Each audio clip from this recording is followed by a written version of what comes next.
Olá, amigos do Ideal Espírita, bem-vindos a mais uma reflexão espírita do dia. E vamos continuar a leitura do livro A Bênção da Gratidão de Richard Simonetti. Hoje, capítulo 11, O Destino de Nossa Família. Edmondo de Amici, escritor italiano, dizia: o destino de muitos homens dependeu de ter havido ou não uma biblioteca na casa paterna. Então, o destino de muitos homens dependeu de ter biblioteca em casa. Interessante ideia. Enseja indagações pertinentes. Fazia parte do nosso destino haver livros capazes de nos influenciar em nosso lar, nos verdes anos? Ou foi a partir da existência deles que se forjou o nosso destino? Então, qual é a reflexão que Simonetti está propondo? Ele pegou essa frase desse escritor italiano que diz que o nosso destino dependeu de ter ou não uma biblioteca em casa, na casa paterna que ele fala, ou seja, nos verdes anos que ele coloca, na nossa infância, na casa dos nossos pais. Então, desde pequeno, o nosso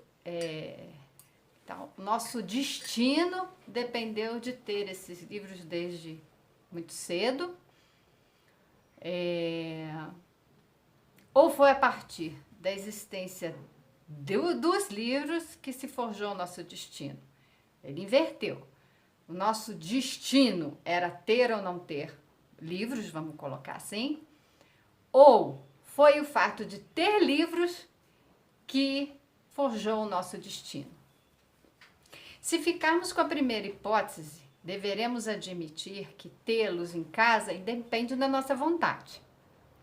Então, se é o destino que nos colocou numa casa com uma biblioteca, né, numa casa que eu falo, uma casa paterna, numa família que tivesse ali livros.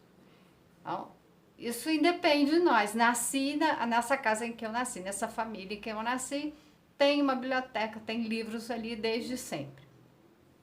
Se aprouver aos poderes divinos que nos regem, ficaremos distanciados do maravilhoso mundo que se esconde em páginas capazes de forjar um bom destino.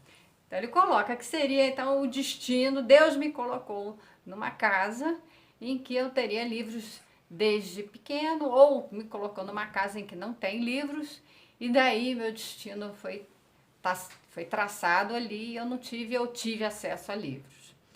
E de modo que eu posso ficar distanciado desse maravilhoso mundo, né, que se esconde nas páginas.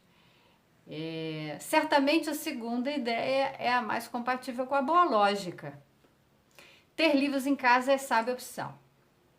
Portanto, podemos influir decisivamente em nosso próprio destino ou no destino dos nossos a partir de elementar iniciativa.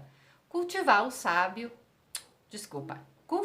o saudável hábito da leitura, compondo uma biblioteca doméstica. Então, o que ele entende? Que a melhor opção, a sábia opção é ter livros, fazer a leitura, cultivar o hábito da leitura. E com esses livros, eles vão me influenciar de modo que eu vou traçar o meu destino e vou influenciar outras pessoas.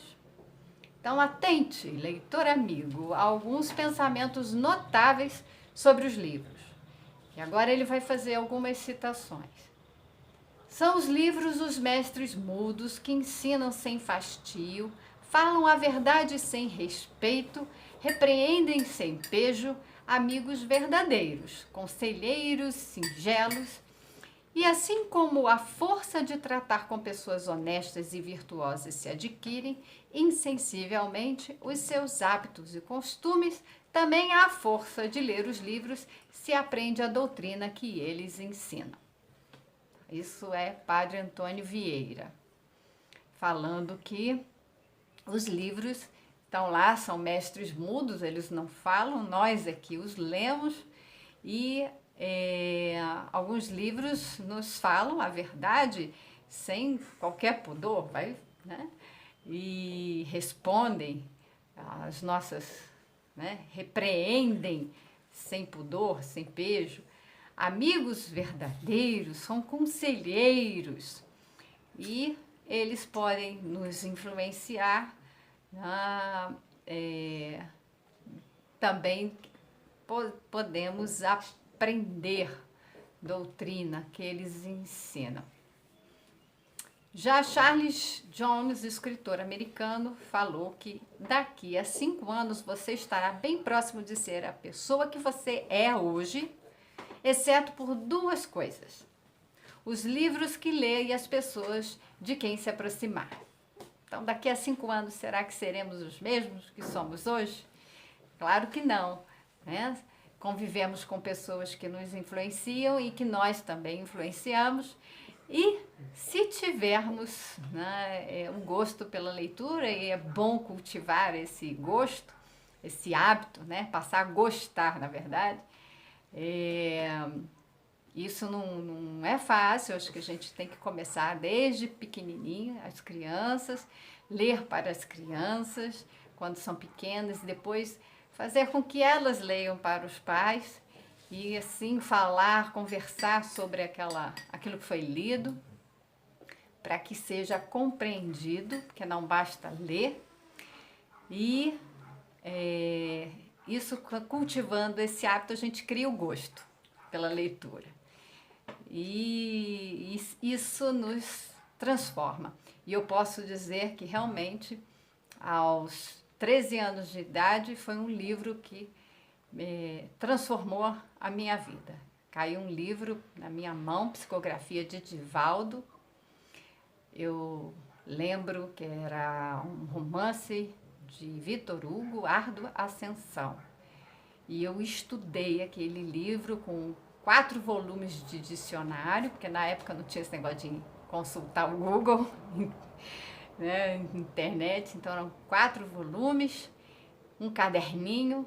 Eu lia, sublinhava as páginas, escrevia as palavras que eu não sabia o significado no caderninho, pesquisava no dicionário, anotava no caderno e relia a página, agora lendo e compreendendo o sentido das palavras. Então eu fiz um estudo, e é como a gente tem feito agora. Não basta ler o livro, estamos lendo e comentando para compreender o que Richard Simonetti quer falar para nós por meio desse livro.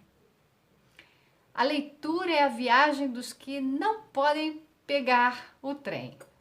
Francis de Croisset é um dramaturgo francês. Ele faz a referência à leitura como uma viagem. E realmente, né, tantos livros que nos faz viajar por este e outros mundos.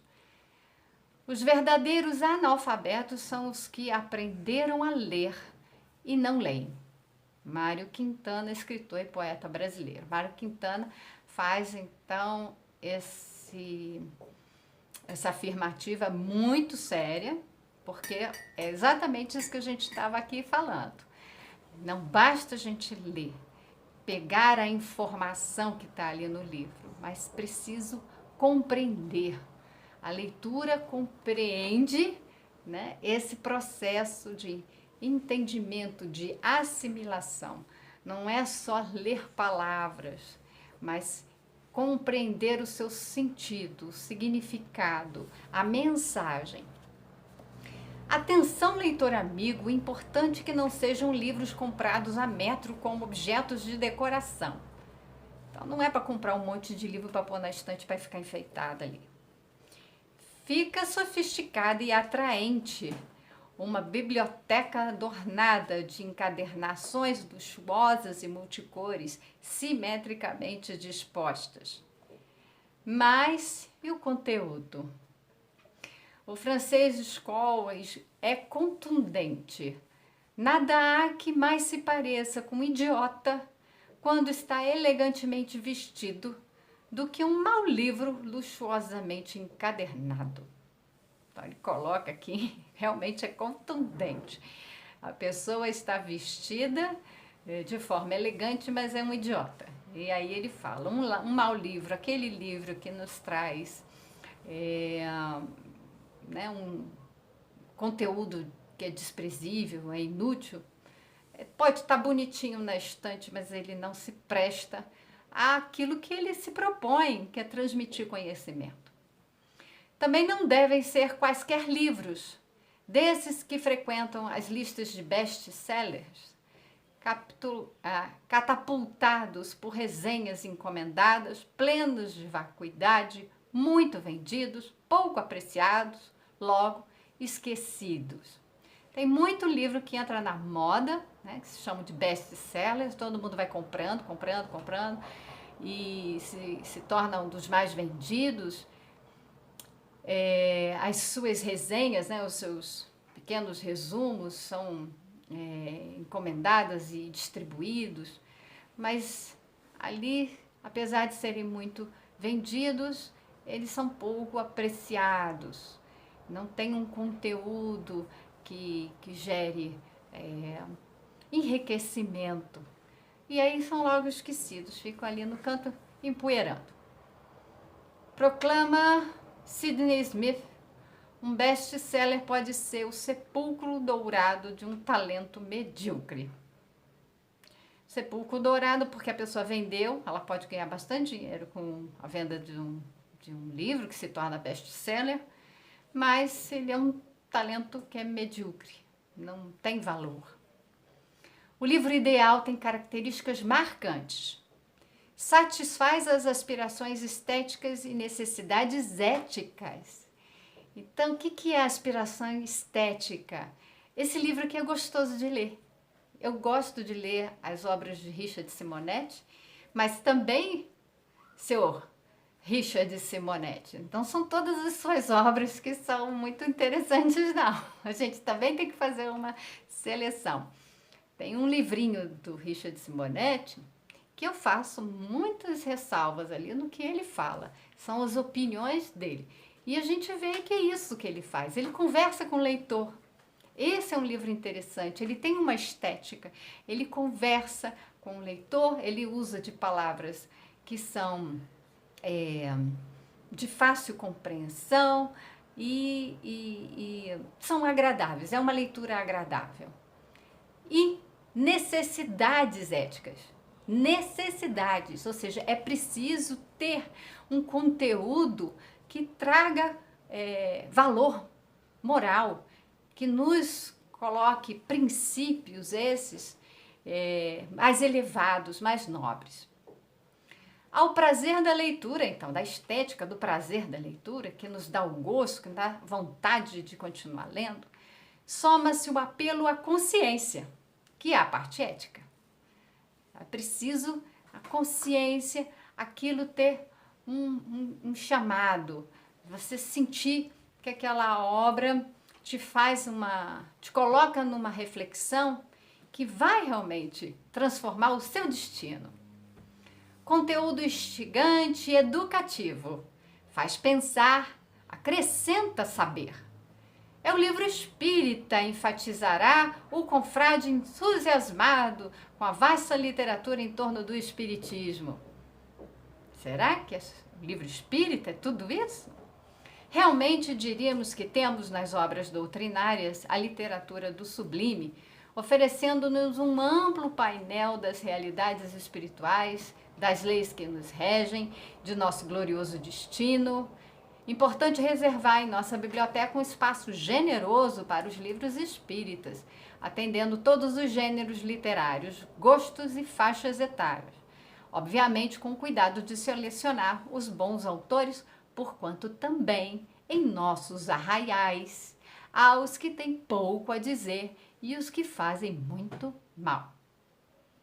Por isso que eu falei, né? Até as obrinhas de Richard Simonetti a gente tem que olhar com uma leitura mais crítica, mais cautelosa.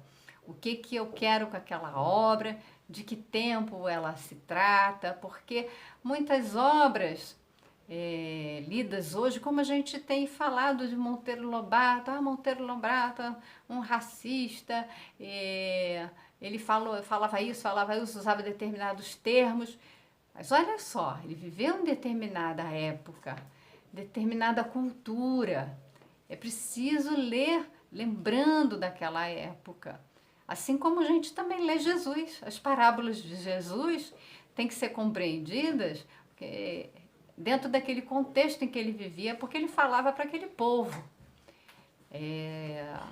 Assim também se fala da doutrina espírita, dos ensinamentos dos espíritos que estão nas obras de Allan Kardec, porque alguns ousam falar que ele está ultrapassado e não está. Ainda temos muito a aprender ali com o que os espíritos nos trouxeram, muitas coisas ali, agora que a gente está conseguindo compreender, passado mais de 150 anos. Então, muito cuidado, porque algumas coisas podem ser ditas para nós em determinados momentos, por conta da nossa capacidade limitada de compreensão. E assim nós vamos progredindo intelectual e moralmente, tendo capacidade de estudar e avançar com a compreensão de outras coisas. E a gente vai descobrindo, né? Assim você vai descobrindo e vai ampliando esse horizonte do saber. Mas é preciso escolher. Nem toda obra que se diz espírita é digna do rótulo que recebe.